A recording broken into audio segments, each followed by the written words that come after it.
Si vous êtes claustro et que vous allez passer un IRM cérébral, cette vidéo, elle est faite pour vous.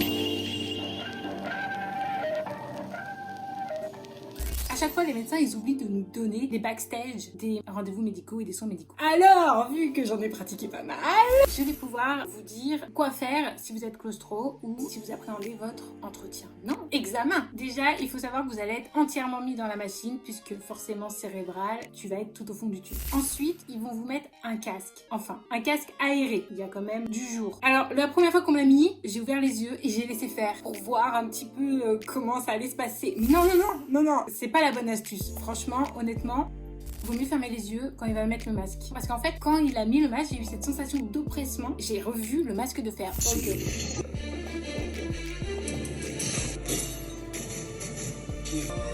Ok, je suis vieille, c'est vrai, mais c'est un film culte avec Leonardo DiCaprio. Ah, à ce moment, elle n'est pas dans des bonnes vibes, lui. Enfin bon, et du coup, ils lui mettent ce masque-là. Et j'ai revu cette scène. Je me suis dit, oh là. Je me suis reprise après. J'ai dit, bon, ok, allez-y, mettez le casque. Je fermais les yeux. Ils m'ont mis le casque. Ensuite, ils m'ont mis des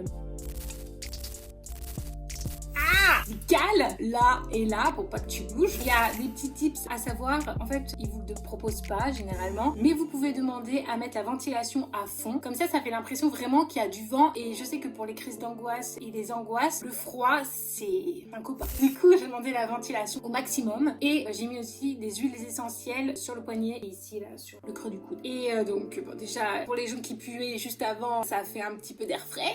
Après, vous pouvez prendre le choix de regarder, mais il faut savoir que vous êtes quand même proche du haut du tube. Donc ça dépend de votre degré de claustrophobie. Rien que ça, j'ai du mal. Après, il y a un autre truc aussi, il vous donne une sorte de petite poire. Et effectivement, si vous avez trop d'angoisse ou si vous êtes vraiment pas bien, au lieu de vous extirper comme moi, comme ça, essayant de tout enlever, vous appuyez sur la petite poire et ils viennent tout de suite. Et franchement, ils sont plutôt sympas. Mais bon, après, il faut savoir que vous allez retourner dans le tube, vous allez recommencer. Donc si ça fait déjà 10 minutes que vous êtes dans le tube et que vous appuyez sur la poire, sachez que vous allez recommencer encore. Moi, je me suis dit, je n'appuie pas sur la poire, je l'appuie pas. Pour vous distraire et aussi pour éviter les gros bruits sourds, parce que ça va être et ben vous avez de la musique. Moi c'était la radio, hein, donc j'ai essayé de me focus sur ce qu'ils disaient, parce que bien sûr au moment où j'ai mis le casque il n'y avait pas de musique, c'était les gens qui parlaient. Je me suis dit pas grave, focus sur ce qui te parle, déjà ça peut faire penser à autre chose. Ah, il y a un point hyper rassurant, c'est que la personne donc qui fait l'imagerie reste en contact avec vous quand vous êtes dans le tube. Par exemple, elle vous demande est-ce que ça va, allez c'est reparti, on ne bouge plus. Et là à ce moment là où elle parle, vous pouvez interagir avec elle, elle vous entend, et si ça vous fait du bien, voilà, vous pouvez très bien lui parler. Donc ces quelques minutes, ça va bien se passer, vous avez toutes les informations pour réussir l'examen sans trop de stress. Bon, après le stress, c'est les résultats, hein, je veux pas vous mentir.